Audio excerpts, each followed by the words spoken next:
Welcome everybody. Thank you for joining us for Good Friday. So hopefully you have with you a candle and what you need for communion. This can be bread and juice, but it doesn't have to be. It can be any kind of food or drink that you have around in your house. If you don't have these things, this would be a really great time to pause this and go and get them. If you do have these things, what we'd like you to do is to place these things on a table nearby where they can be visible during our time together tonight. So, we have a candle here, and the very first thing I'd like us to do together before we get started tonight is for all of us to light our candle together.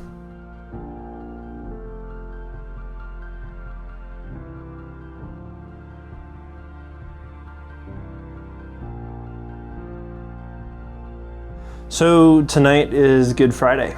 For hundreds and hundreds of years, the church has been coming together to remember Good Friday. The first Good Friday services, they actually started around 400 AD, and for the past 1600 years, the church has been remembering Good Friday in a bunch of different ways.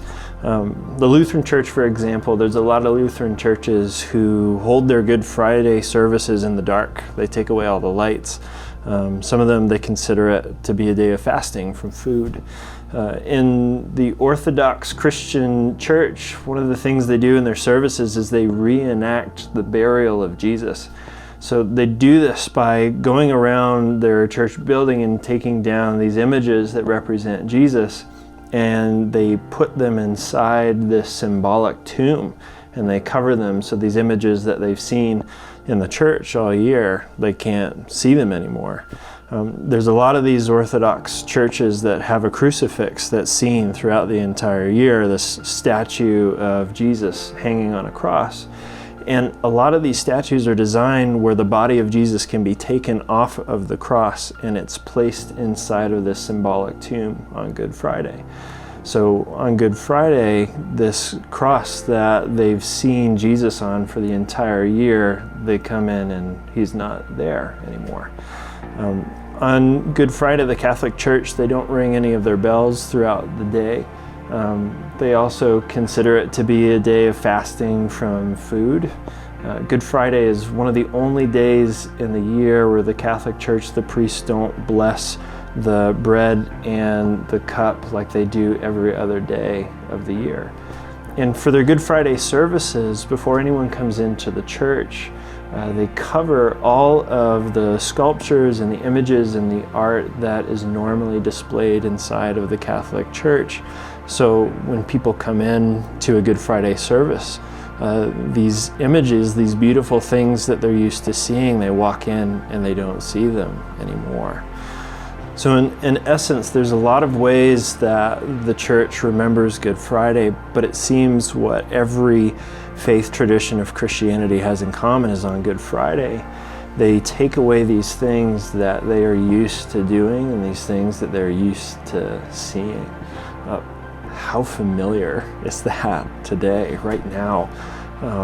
It seems like the entire world is forced into that situation tonight on Good Friday. There have been things that we're used to seeing and doing that have been taken away. We don't see them, we don't do them together right now. But for the church, this has always been an intentional thing that they've done, and they did this for a very specific purpose. The mindset was by taking away these things that we often see and that we often do, it allows us on Good Friday to focus on the reason why we've come together. By taking away the things that we're used to seeing and the things that we're used to doing, it allows us to see what's left so much more clearly. All of us have been experiencing this too lately. Right now, because we're not allowed to go out together and meet at places together, we're thinking of the places that we wish that we could go. We're thinking of the people that we wish that we could go out with. The relationships that we have with our family and our friends, they have just become so much more noticeable in this season. When we see an empty shelf in the grocery store, we notice the food in our own pantries so much more than we used to. because we are supposed to be keeping our distance away from each other. We notice the people around us that we would normally ignore and pass by without paying any attention to, but we see everybody when we're out in public in the grocery store. Because we aren't allowed to go to church, we much more clearly see what the church actually is in this season.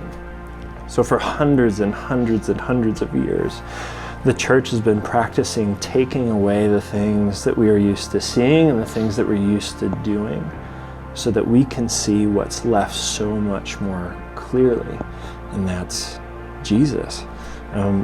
Like I said, in the Catholic Church on Good Friday services, they cover all these images and sculptures and art before people come in for the service. But there's one thing that is left uncovered in Good Friday services, and that is one cross. And one by one, everyone in the service comes up and they touch the cross to remember everything that it represents and everything that it symbolizes. And this tradition, it came from this legend around 400 AD, about the same time that Good Friday services actually started. It's said that a group of people found the actual cross that Jesus was crucified on. And there's this story written in the diary of this nun from that same time period where she went to a Good Friday service in Jerusalem. And in that Good Friday service, they brought in the cross that was just found and they set it in front of people. And one by one, the people stood up and they went to the cross and they touched it, because this cross that had been lost, that had meant so much to them, it had been discovered again. Our hope and our prayer for all of us tonight is that in a time like this, where without our own choosing, so much of what we're used to seeing and so much of what we're used to doing being taken away, we might be able to focus on why we're coming together like this on a night like tonight. Our hope and our prayer is that in a time like this, just by retelling the story and remembering the things that happened on Good Friday, all of us might discover the cross in a way that we haven't yet.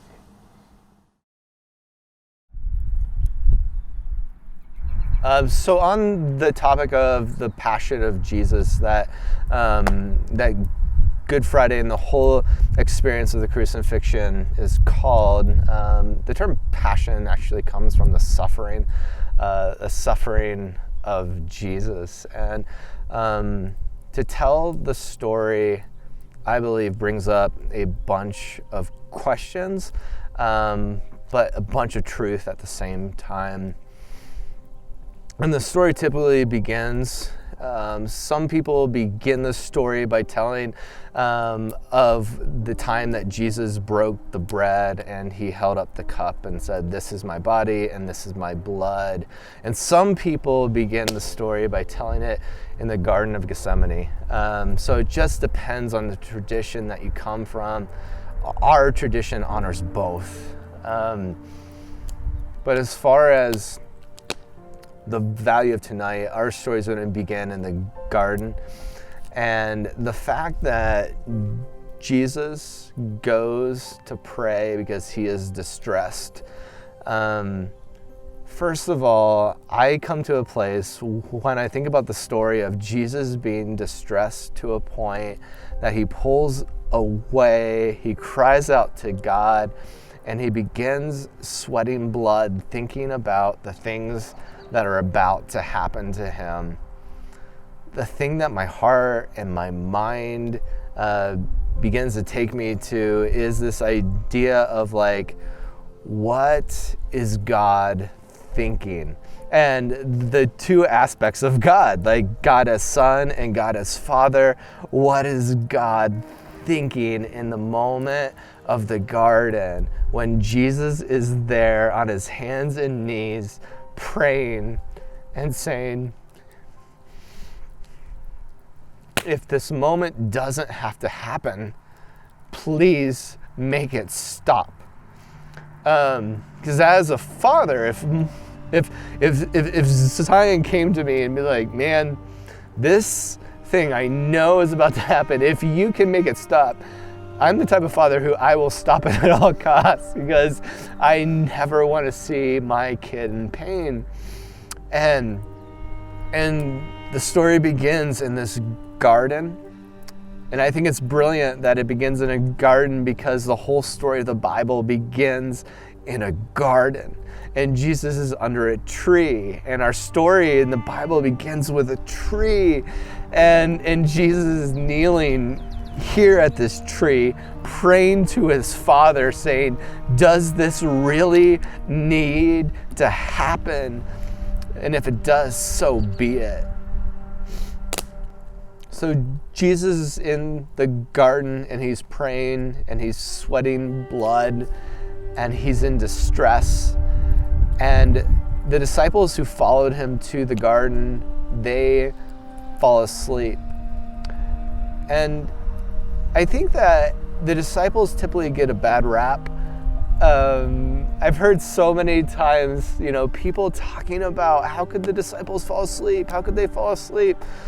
I would fall asleep. I fall asleep at 10 o'clock every night, like clockwork. I can't stay up late. And the fact that the disciples fell asleep as Jesus was praying, I actually think is a really beautiful picture, because if I had Jesus right by my side and he was praying, I would fall asleep too. There'd be like this feeling of comfort. And I'm sure they were exhausted. And the disciples are sleeping by Jesus' side. Jesus is praying. And the story goes that soldiers came in to arrest Jesus. And Jesus was betrayed by one of his own, and his name was Judas. That brings me to another question, another place of pain, which I think, thinking about the betrayal of Jesus, the very feeling of betrayal itself is painful. And Jesus being Jesus, he knows how things are going to go down. Even in fact, he knew it during the time he broke the bread and he raised the cup. He knew Judas was going to be betraying him. But there in that moment, he actually did. And what did that feel like? Especially after he had this passionate moment of sweating blood and calling out to his Father. And in that moment, what was God thinking? God the Father and God the Son. The thing that people don't get, the thing that people don't get about this time in the crucifixion story is, why was he arrested?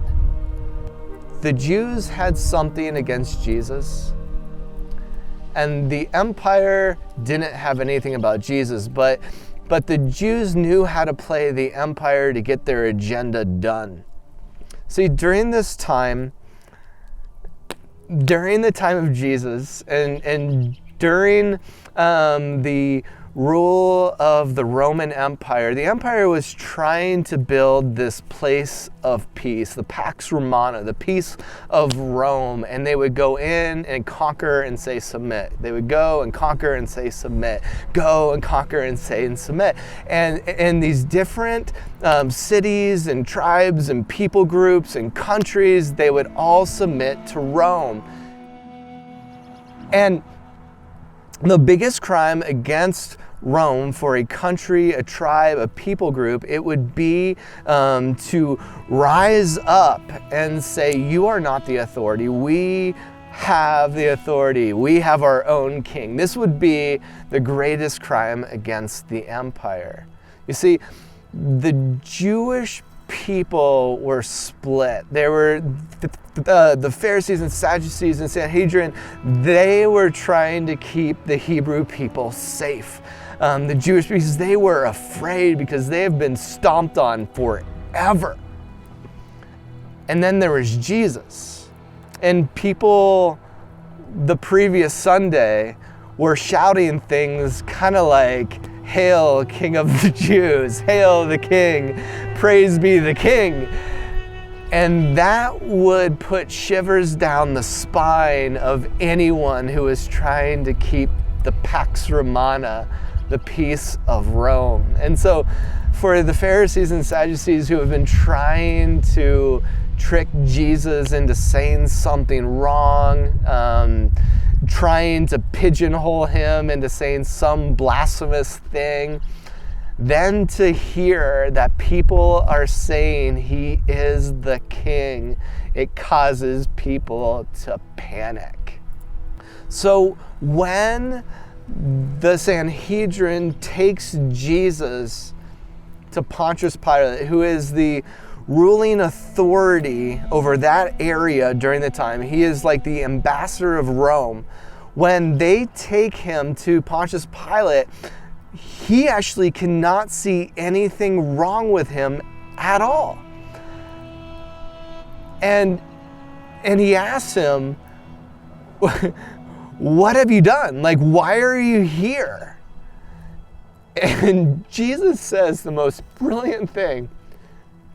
And he could have said anything. He said, I've come to testify to the truth. What is God thinking? God the Father, God the Son. I have come to testify to the truth. And Pilate goes to the Jewish people and he's like, it seems that Pilate has a good head on his shoulders. And so he brings out this guy named Barabbas, who is in jail for murder. Barabbas, actually in Hebrew, Barabbas, son of, and then Rabbas, Abba, father, son of the Father, son of man. Barabbas, son of man. He brings this murderer out whose name is literally the Son of Man, or Son of the Father, or Son of the Teacher. And he says to the Jewish people, I will let you pick. Do you want to set Jesus free or Barabbas free? It's almost like they both have the same name. And they say, let the Son of Man go free, which, going back to the place of the beginning of our story, the garden, Adam's son of man. I mean, there is no better author. And Pilate was perplexed because the Son of God is sentenced to death while the Son of Man goes free.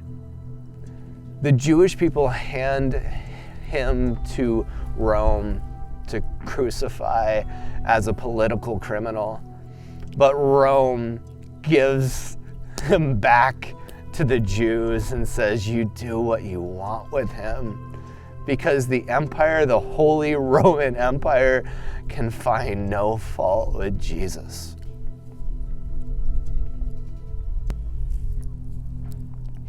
So Jesus is taken. He's instantly stripped of his clothes and humiliated. And it seems to be a theme. There's this whole posture of God, of giving up everything for us. And in the giving up of everything, it's this coming to earth and being in human form, and then eventually being stripped of his clothes and humiliated. This is God. Can you imagine stripping God of his clothes and making fun of him being naked? And then soldiers whipped him and beat him.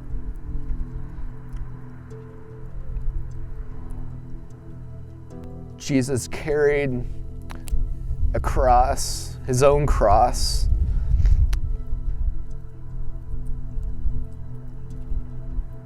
There's something humiliating even about that. He knew that he is carrying the thing that is going to torture him and carry him, and he has to take it to the place that they will plant it in the ground and nail him to it. And so he carries his cross as a parade of people surround him. Some of the people, I imagine, are cheering and excited for the festivities. Some are mortified, some are terrified, some are confused. Many were there the Sunday before saying, "Hail to the King." They get to this place that the crucifixions are done. There are these specific places outside the city because there can't be human sacrifices or human torturing things inside the holy cities. And so Jesus, here's the thought. Jesus took his cross outside the holy city. They put spikes through his hands. Soldiers took a hammer and spikes. Traditionally, people called them nails, but these were 9-inch spikes that they pelted through his hands and through his feet as he was there laying down, sprawled out, chest exposed. In different exercise postures, when you put out your chest, they say, open up your heart.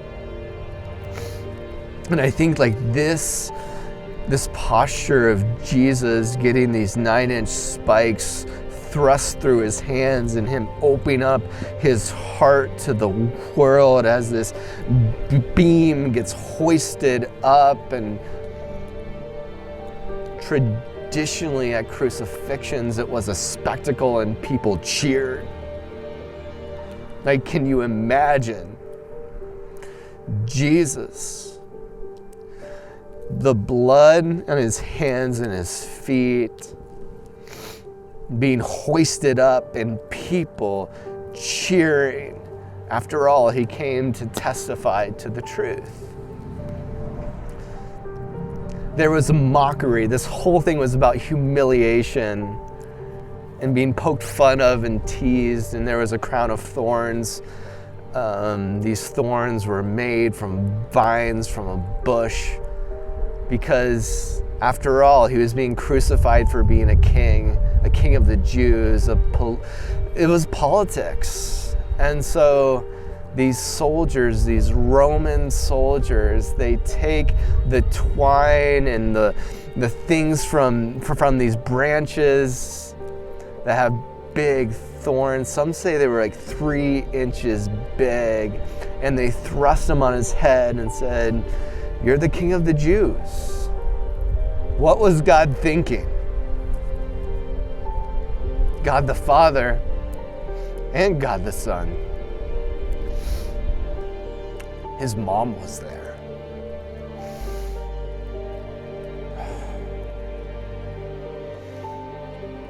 He was being crucified as a criminal. And as far as everyone knew, he was put on trial and he was a criminal. And Mary was there. What was she thinking? What was he thinking? There were 2 other people who got crucified at the same time. And that causes you to kind of like come to this place of like, Jesus hadn't been the center of attention. Like, there were others. It hadn't been this big show. There had been this criminal who, like, right off the bat, he gave up hope and he kind of he was poking fun of the whole thing. And I don't know if that would be, trying to find humor in a bad situation. But then there was a second who saw Jesus for who he was. And Jesus saw him for who he was. And Jesus spoke vocabulary of paradise, saying, surely you and I will be together in paradise. As the three of them were hanging on crosses. There's a couple things that happen during this time.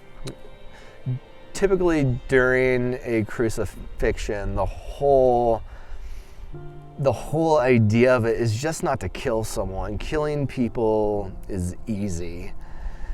A cross is all about torture and pain and a slow death, and oftentimes it's about the birds coming and picking the bodies apart and people coming and seeing, here's the thing that happens if you betray Rome. It's like that's the point of a crucifixion. And so everyone can see you and know that that is the penalty for betrayal or treason. And that's what Jesus was on the cross for. It was for treason and betrayal. But Jesus didn't have a slow death. During a typical crucifixion process, they would break bones. And by breaking the bones in their femurs, they would collapse and they would suffocate and gag and choke on their own blood and not be able to breathe. But by the time the soldiers came around to break bones, he was already dead. And when Jesus died, people said the sky went black. The sky went black and the earth shook. The sky went black for 3 hours. Jesus seems to be this fan of 3 because he had been in the tomb for 3 days and there was 3 hours that the sun was blotted out. Which, there's a Sabbath theme here too. If you think about it, Sabbath was dictated by the sun and when the sun went down. No one ever talks about this. And the Jewish people, they begin their Sabbath by breaking bread and raising their cup when the sun goes down. When did the sun go down on that Friday? No one knew, because it was black. That meant no one broke bread and no one put up the cup because there was no sun going down. It was just black. And the curtain in the temple that the Jewish people would go into to say like God is behind this curtain. It was the thing that separated the presence of God between him and the common people. And the only people that could go be under the curtain, behind the curtain, and experience the presence of God, they were like a single person a year. The high priest would go into this space. And when Jesus died, there was a split that went up this curtain, as if to say, God is not hiding behind the curtain anymore.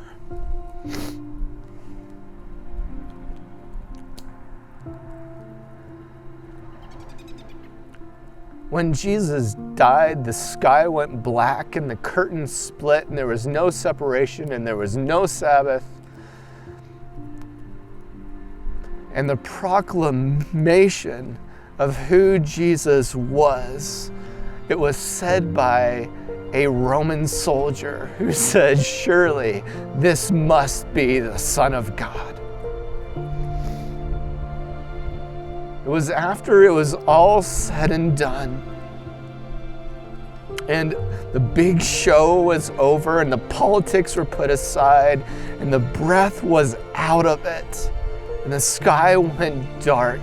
It was in the covering up and in the absence that the true nature and the revelation of who Jesus was obvious even to a soldier.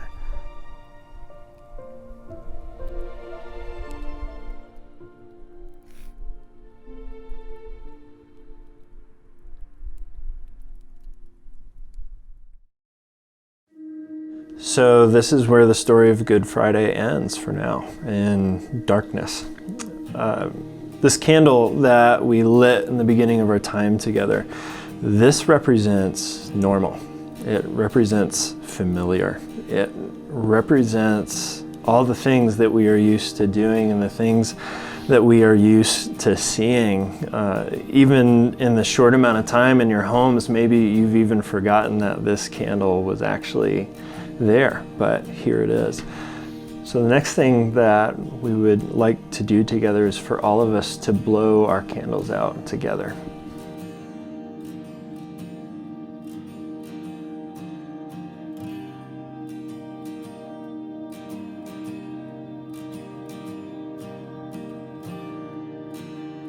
So at the actual crucifixion, Jesus' friends who were witnessing this, when Jesus died for them, it was probably like a candle went out, and the only thing left was his body there on the cross. We've just blown our candles out, and the only thing left on the table for us is Jesus' body, the bread and the cup. Back then, it was probably this sense of dread and hopelessness. What are we going to do with what's left? But for us, we know that this is everything that we could ever need. This is what we talk about all year long. And on Good Friday, after the candle went out, what's left on the table is Jesus' body, which is everything we've ever needed. Because of everything that happened on the cross on Good Friday, no matter what gets blown out, no matter what gets taken away, there is always Jesus left on the table. That is our constant. He is always, always on the table. And we can always, always benefit from his body and his blood. So because this is true, we'd like to end tonight by receiving communion together.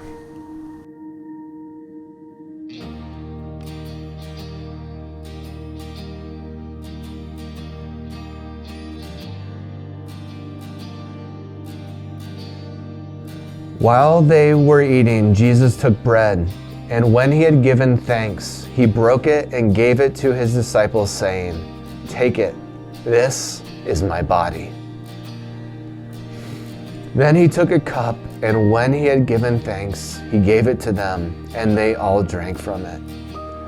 "This is my blood of the covenant, which is poured out for many," he said to them. "Truly I tell you, I will not drink again from the fruit of the vine until that day when I drink it new in the kingdom of God."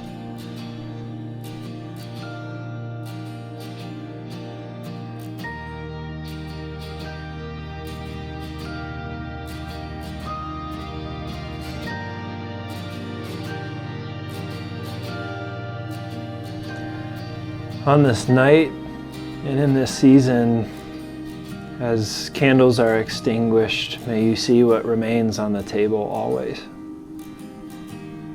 May you discover the cross in ways that you haven't before. And may peace be with you, and may you be well. I pray this over us in the name of Jesus. Amen.